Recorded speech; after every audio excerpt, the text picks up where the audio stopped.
hear a conversation. First, you have some time to look at questions 1 to 7.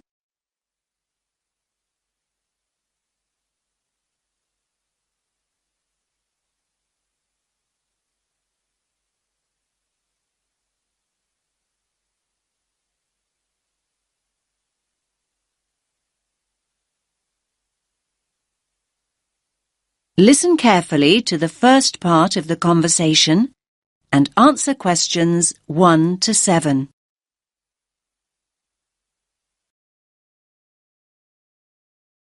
Rita speaking. What should I do for you? Oh, hi. I'd like to order some stationery. Could I know your name? Jackson Paris. Right. Can I just confirm your account number and the name of your company, Jackson? Sure. The number is 692411. 692411. Right. And you're from Rainbow Computer? No, the company is Rainbow Communications. Oh, OK. I'll just fix that on the system. Communications. And what would you like to order, Jackson? Envelopes. We need a box of A4, that is, normal size envelopes. White, yellow or manila? We'll have the plain white, please, but the ones with the little windows.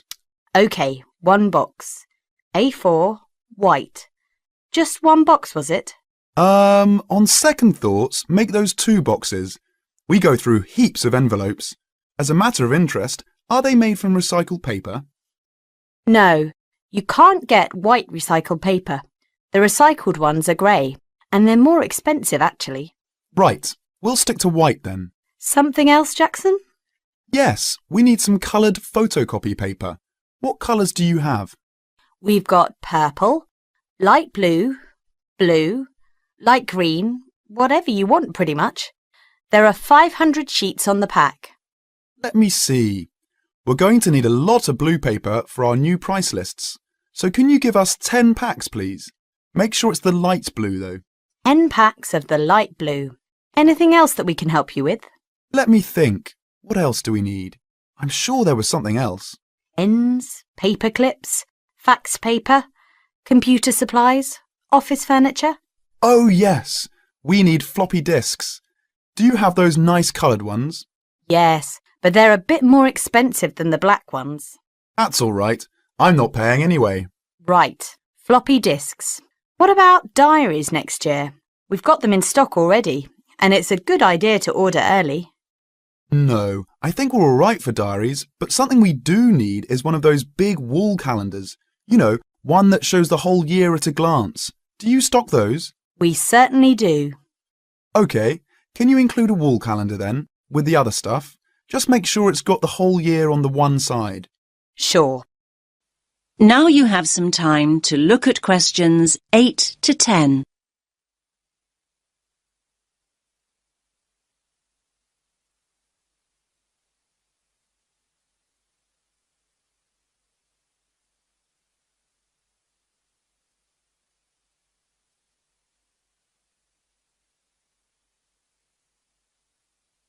Now listen to the next part of the conversation and answer questions 8 to 10.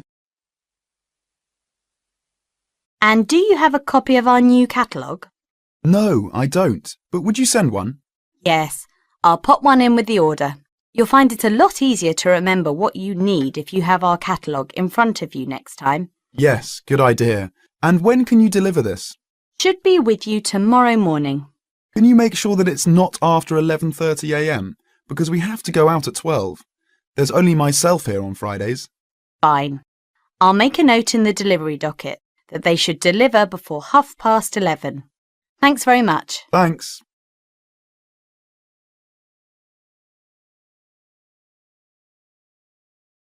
That is the end of part 1. You now have half a minute to check your answers.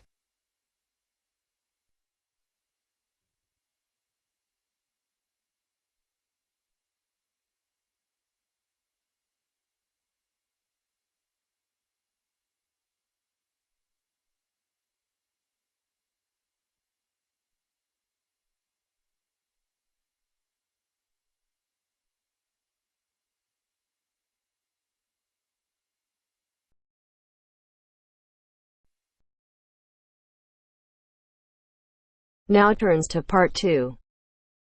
Part 2. You will hear an extract from a talk about the Scottish Highlands. First, you have 30 seconds to look at questions 11 to 18.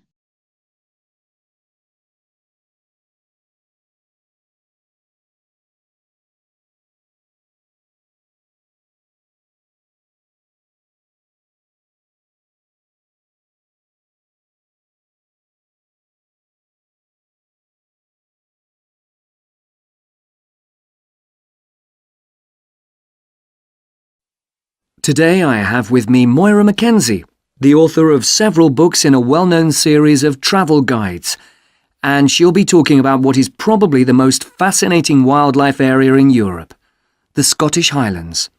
Moira. Yes, that's right. And it's a wonderful place to visit with lots to do in an area that makes up over half of Scotland. Including the 790 islands that lie scattered around the coast, it covers 39,000 square kilometres. Getting there is easy. From here in Glasgow, a good starting point is Fort William on the west coast, with regular bus and rail services linking the two. I'd recommend the train, which takes 4 hours to get there. Alternatively, you can take the Highland Line, which takes the more easterly route up to Inverness. That, in fact, is a bit quicker, taking around 3.5 hours to cover the 280 kilometres from here. There are also two main options by road.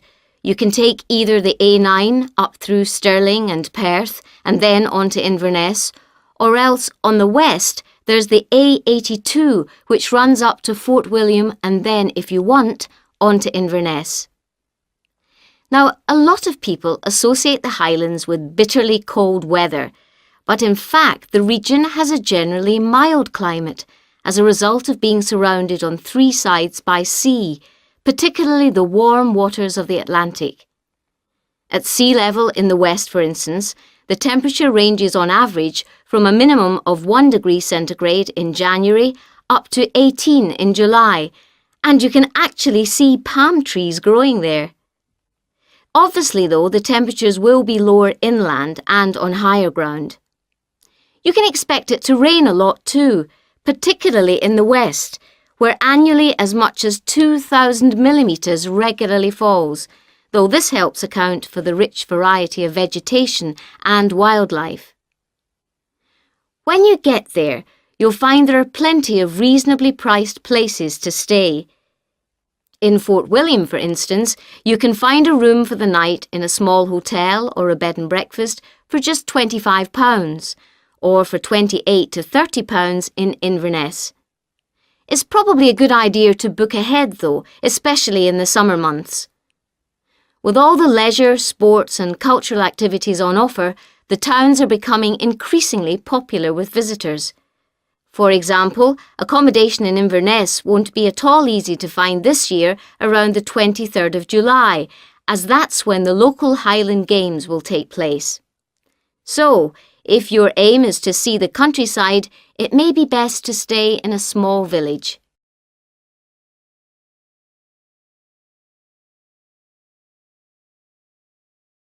Now you have some time to look at questions 19 and 20.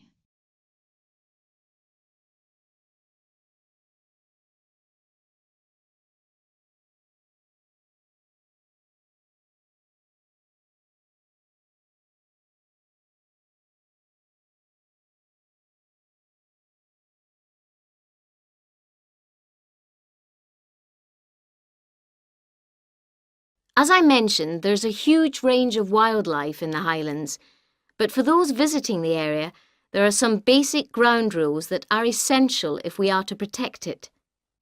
Firstly, you should make every effort not to disturb birds and animals, and one way of doing this is to blend in with your surroundings, for instance by avoiding brightly coloured garments, such as orange anoraks. To see wildlife clearly, it's best to use binoculars, keeping your distance. This is particularly important during the breeding season. Wherever possible, use a hide so that they are less likely to detect your presence.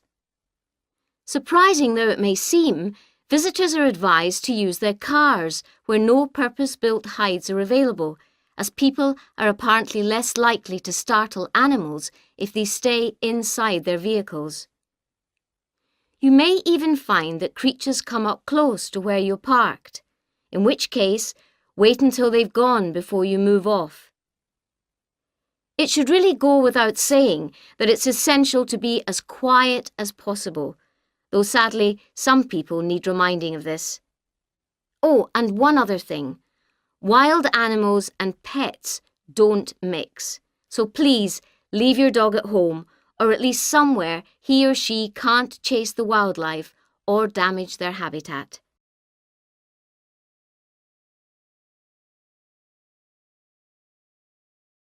That is the end of part 2. You now have half a minute to check your answers.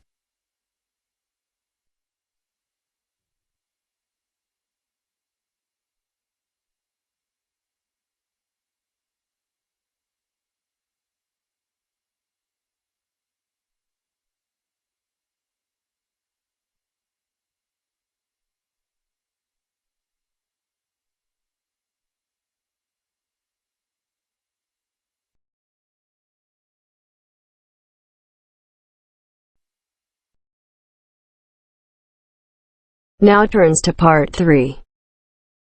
Part 3.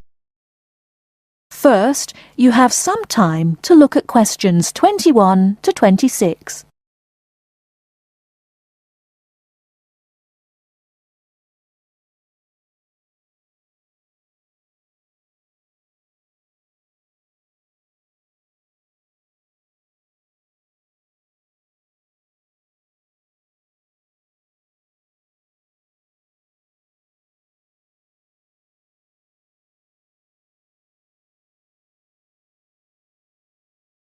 Now listen carefully and answer questions 21 to 26. Hello, my name is Emiliano. I am a student here and I'd like to rent a house for 6 months. OK, well you've come to the right place. We specialise in short-term rental. First of all, I would like to get a few details from you. Can you give me your full name, please? Yes, it is Emiliano Nespla. And can you tell me your present address, please? Yes, it's 17 Middleway, Penrose. I'm living with a homestay family at the moment. That's great. Now, do you have any identification with you? Oh, and we will need a reference from someone who knows you here. Maybe your homestay family. Yes, okay. Here's my passport and a card from my language school. My reference can be Mrs. Alice Thompson. She's my homestay mother and she wouldn't mind, I'm sure. You can contact her at the same address as me, of course. OK. If we need to contact you, should we leave a message with your homestay? No, you can speak to me directly. My cell phone number is 021 548 3534. Great. Now, do you have a bank account? You will need to pay your rent by direct debit. You know, it will come out of your account automatically every month. Okay, I don't have my bank account details with me now, but I can get them and bring them back later today. That's fine. Now, can you tell me what kind of house you are looking for? Do you want to rent by yourself? No, I'm looking for a 3-bedroom house. I want to rent with my 2 friends. I will bring them in to see you later today. Okay. And what areas are you interested in renting in? Well, here's a map. Can you see my school? I don't have a car, so I need to take some kind of public transport to school and I don't want to travel for more than 30 minutes each way. Do you think you have anything which is suitable? Yes, we do. Here is a list of available properties. I'll highlight the ones that could be of interest to you. Look at the map and go and have a look at the houses with your friends. Do you have a friend with a car? Yes, I do. Good. So go and look outside the houses. It will give you an idea of what the area is like. But remember, don't go into the garden or knock on the door. If you want to go in and have a look, let me know and we can arrange an appointment. Okay. Can you give me an idea of price? Yes. If you look at the list, you can see the weekly rent written next to the house address. Oh yes, I can see it now. Do I need to pay anything else? Yes, you need to pay a deposit which you will get back when you move out, and you have to pay a non-refundable agent fee which is equivalent to 1 week's rent. You will have to pay your bills when they come in every month too, of course. Okay, well, thank you very much for your help. What time should I come back with my friends and my bank details? How about 2:30 this afternoon? That sounds good. Thank you for your help. I'll see you later. Thanks for coming in. Goodbye.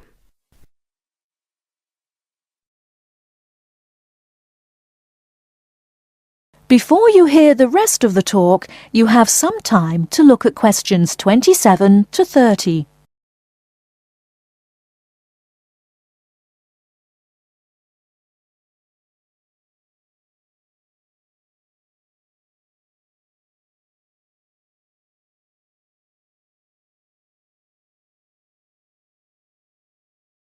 Now listen and answer questions 27 to 30. Hey, don't throw that can away.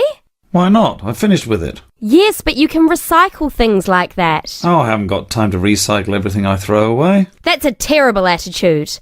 Don't you care about... Hello, you two. Hi, John. What are you arguing about? Oh, Sam says he doesn't have time to recycle. What do you think? Well, I agree that it can be difficult sometimes. Do you always recycle everything then, Mary? Yes, I think everyone should. I mean, look at the state of the planet. If we don't all start making an effort now, it could be too late.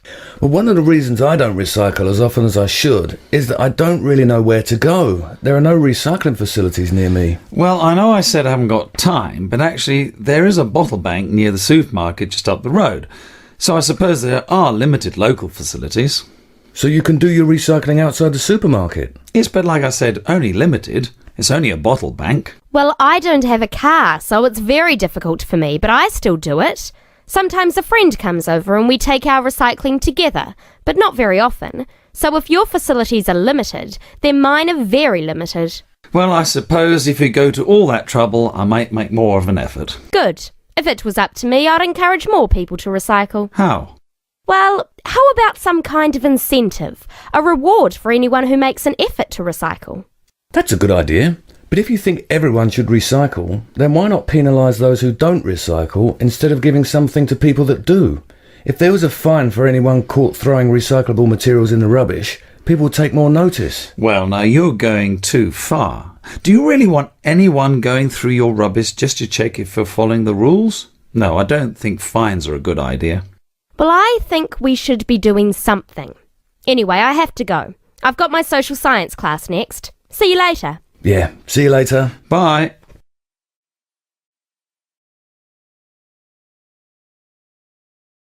That is the end of part 3. You now have half a minute to check your answers.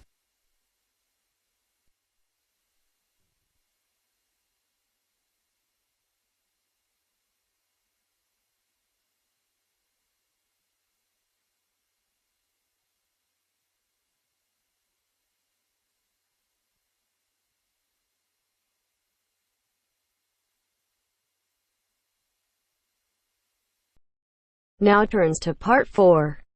Part 4. You will hear a lecture about the Inuit Eskimos of Alaska and Canada. First, you have some time to look at questions 31 to 40.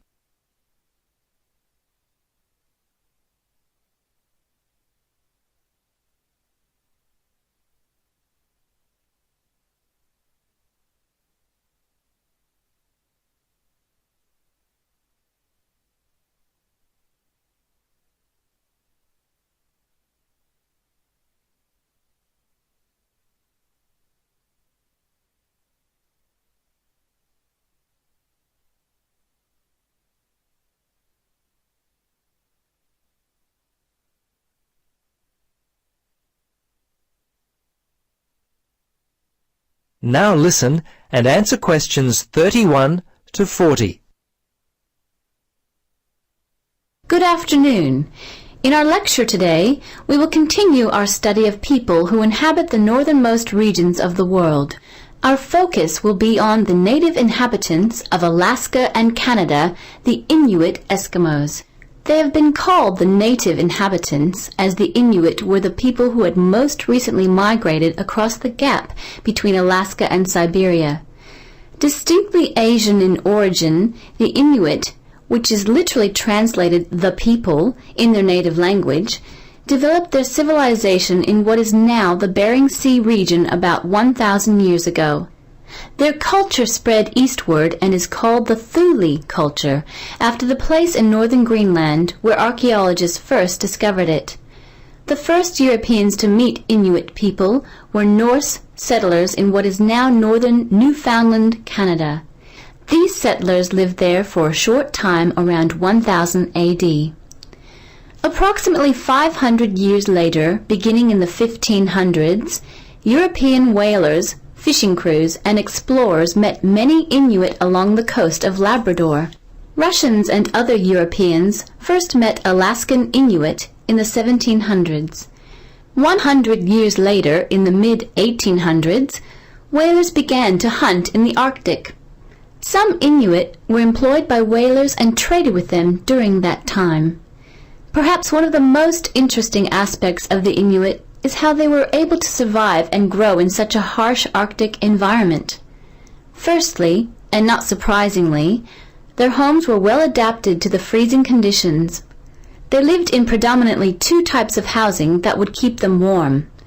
In the cold summer, they would live in tents that were made from the skin of the animals they had hunted for food, and they also traveled in boats. These were called umiaks by the natives. In the winter, they would live in houses made of sod, and when on hunting trips, they would commute by dog sled and build temporary houses made from ice. These igloos, which is the Inuit word for house, were uniquely made with a sharp blade carved out of walrus tusk. They would cut large blocks of hard-packed snow, about 3 meters wide, out of the ground. The blocks would then be used to build a 6-meter dome over a wide, shallow hole. Within 1 or 2 hours, an igloo up to 10 meters in length could be built. It was weatherproof and large enough to house an entire family.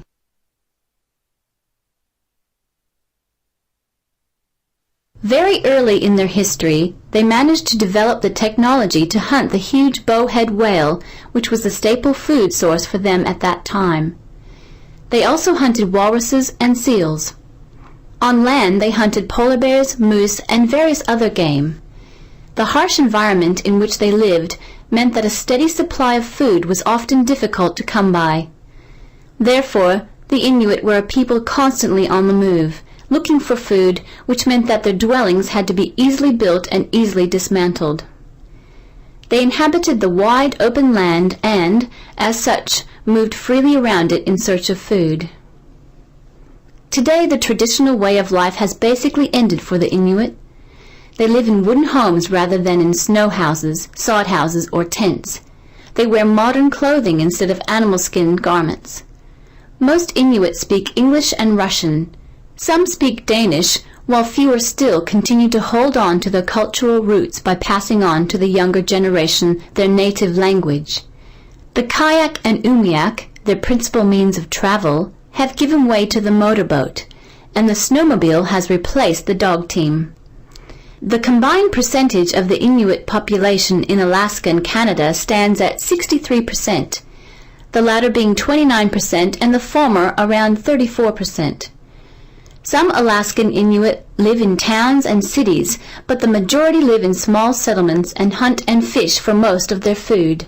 Most of those in Canada live in towns in housing provided by. That is the end of part 4.